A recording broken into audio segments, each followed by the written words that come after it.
Hi! Wait lang.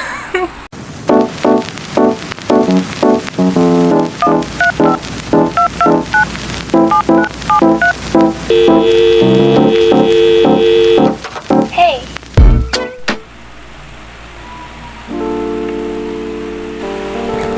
Hey people, it's Ursuline!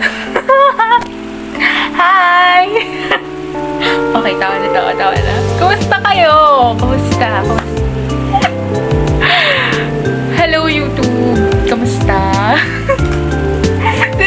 I did not expect it to be awkward. Uy, kalimutan. Vlogger nga pala siya. Hi! Kanina ang dami ko sasabihin sa isip ko. Ngayon nakalimutan ko na. Kamusta YouTube? It's been so long. Wow. Gano'n ko na yung mga followers, iniwan ko 100,000. Uy, no! Anyway, it's been so long since my last vlog. My last vlog, I believe, was before my high school graduation, which I believe is last June 2022. And it's already August of 2023. Hi! A lot has changed. Sobra as in, halos wala ng pareho. Sobrang dami nang nagbagong mga bagay. Yun. Wait lang. Bakit ba nag-vlog? Kasi gusto kong i-vlog na maglalagay ako ng eyelashes. Kasi naalala ko nung 2018, first ako nag-upload ng vlog ay December 2017. Tapos noong 2018, sabi ko, gusto kong i-vlog yung mga first times ko. And ang huling first time na na-vlog ko ay yung first time kong maglagay ng contact lenses.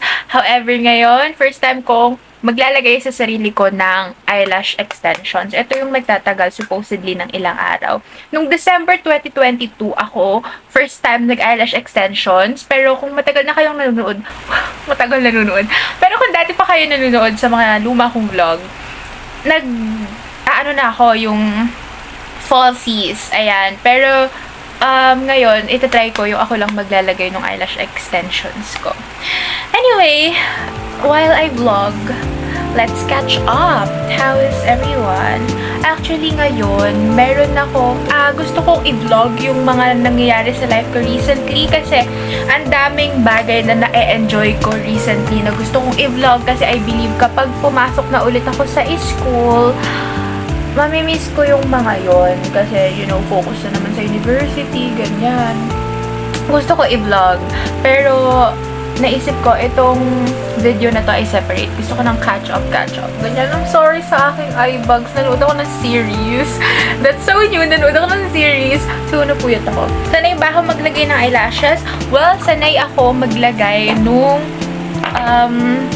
falsies. Pero yung ganitong, parang cluster lashes yung tawag sa ganitong kind. Hindi ko pa na-try maglagay mag-isa. Syempre, nanood ako ng mga ilang tutorials sa TikTok. Hindi na ako sa YouTube nanood talaga. Sa TikTok na mostly. Syempre, nanood ako ng konting tutorials. Tapos, feeling ko na agad kaya ko na siya gawin. Diba? Ganyan lang isang Disney princess. Anyway, ito nga yung mga nabili ko sa Shopee na ngayon lang siya dumating. Ang tagal niya dumating. Pero okay lang. Umabot naman. First, ito, yung isang set ng ganito. 11, 13, and 15 mm siya. 11, 13, and 15 mm. Tapos, bumili ako nitong isang set ng pang DIY Emerlu. Ayan, meron siyang kasamang spoolie. Ito parang buds patch. Itong eye patch. Gel eye patch siya. Supposedly, ilalagay sa under eye. Pero, mag-isa ko lang kasi siya gagawin. So, I think I don't need that. Tapos, meron siyang, ito yung lalagyan ng glue. And, of course, meron ding glue. Ito yung pang DIY siya. Sabi ng mga napapanood ko. Ito daw talaga yung pang DIY na nagtatagal siya ng ilang araw. So, yung gagawin ko pala ay yung parang pang cat eye. 15, tapos 13, tapos 11. Parang malaki, papaliit siya. So, how has life been? Wala nung last vlog ko. Anyway, hindi nyo na mapapanood yung mga last vlog ko. Kasi po, pinrivate ko po siya lahat. Actually, naka-private na mostly ng mga vlog ko. Pero, eto, meron siyang pin. Parang mabuksan yung glue. Ginamit ko kasi siya sa school project, yung iba. So, meron pang ibang napanood yung mga college friends ko. Pero, ngayon, naka-private na siya lahat. Kasi, memories bring back. Sometimes, it's hard to deal with memories. Especially when life changed a lot. So, I had to private everything. But I don't know, maybe I can public some of it again, especially that some of my vlogs are memories for my family. They can watch it para mapanood din nila. Una kong ilalagay ay yung ano ba, sa loob muna o sa labas? Feeling ko sa gitna. Hindi niya alam yung gagawin niya. Feeling niya lang alam niya. Anyway, ang tweezers na gagamitin ko ay ayun, ito pala sa harap ko. Ito, yung pang eyelash, yung pang falsies ko lang din na tweezers yung gagamitin ko. I'm sorry for my hair. Basa pa, kakaligo ko lang as in, straight from the bath.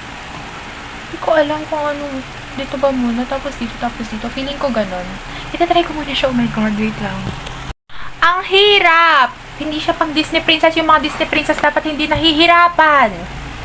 Anyway, hindi ko din naman kasi sinunod kung pinapanood. Una, yung sa tweezer, sobrang nipis ng tweezer nila. Meron ako nun, pero ayoko gamitin kasi sobrang pointy. Pangalawa, yung glue nila, nilalagay nila sa flat surface. Ako nilagay ko dito sa ring. Eh, dito naman kasi talaga dapat nilalagay. Oh, sige, ang kulit mo. Anyway, ayun. Pero, ang gagawin ko ay dito ko siya sa ilalim ilalagay instead of sa taas. Kasi mas natural tignan kapag sa ilalim. Although, nung time na naglalagay ako ng falsies, nagfe-fail ako kapag sa ilalim ko nilalagay. So, ano na, Ursuline? Kaya pa ba? Oh.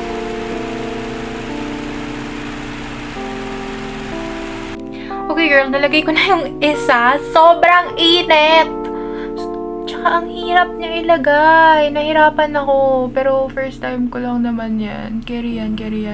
Sabi sa mga napapanood ko, madali lang. Bakit ang hirap nito? Scam kayo. Graduate ako ng high school na sabi ko na kanina. Ang course ko po ay sa College of Arts and Letters. Specifically, Bachelor of Arts major in Broadcasting. Yun ang aking kinuha. Alam nyo na yan. Expected na yan ng mga tao na yun ang kunin ko. Sinunod ni ate girl ang kanyang heart. At ngayon po ay incoming second year college student na ako. Wala, sorry, nakalimutan ko, nagdebu ako. 18 na po ang lola nyo, magna-19 na ako. Isa sa mga naging big changes na naka-stress out talaga sa akin nung nakaraan ay ako po ay naging student leader. Don't get me wrong, masaya po maging student leader. Nag-enjoy ako na mag-serve talaga sa aking mga classmates. Pero, I don't know, siguro na-stress out ako. Isa pa dahil nga first time ko yun. Bigyan ako ng chance. It is an honor na maging student leader. Pero, it was hard for me po. So, I had to let it go for a while. Okay? For a while, basta I had to let it go. From there, of course, ang dami kong natutunan. Ang dami kong natutunan sa buhay, sa ibang tao. So, kaya ko din sinasabi na ang daming changes sa akin. Ay, Diyos ko, hindi naman napunta. Dapat hindi siya malapit sa aking waterline. Hindi tama itong ginagawa ko. Yun na lang ang sigurado, hindi tama to. Update, pagod na ako. Wala pa ako sa kalahati ng kanan, te. Pagod na ako, te. Ano ba? Ginusto ko to. Sige, laban. Kalahati na siya. Tapos, ayun. Nilagyan ko lang ng isang 15 sa tail. Tapos, hanggang papunta sa gitna, 13. Tapos, ngayon lalagyan ko na lang siya ng puro 11 na lang. Kondo! Eto na! Ready na ang isang Disney princess. Churi!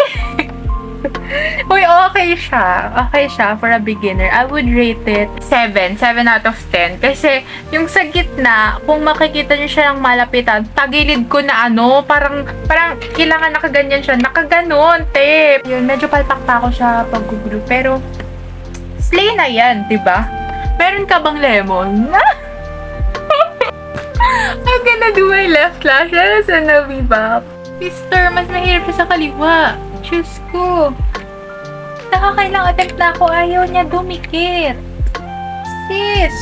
Kasi guys, kinakabit ko siya sa eyelashes, hindi sa skin. Dito sa kanan na ano ko pa siya, yung align-align. Dito sa kaliwa, parang, kaya pa ba? Parang pa ito pinasok ko. Alang-alang sa pagiging cute. Sige na. Pagod na ako. Mag-alibaba muna tayo. Tapos na. Boobs. It turned out, mas okay ko nagawa yung kaliwa kaysa sa kanan. Although, medyo may sting sa kaliwa kaysa sa kanan. Mali yun. Mali na may sting siya. Ito parang ang linis ng pagkakagawa. Tapos dito parang, mali. Hindi siya pantay, pero okay lang. First time. Not perfect. Yung sa kanan, 7 out of 10. Yung sa kaliwa, 9 out of 10. Hindi. 8.5 out of 10 kasi nagka-sting. Pero, that's it, guys. Ang ganda. Yun lang. Bye. Nabahan nyo lang siguro kung mag-vlog pa ako sa mga susunod. Pero, it's currently like August, ano ba? August 3? August 3 na ba? O August 3 na.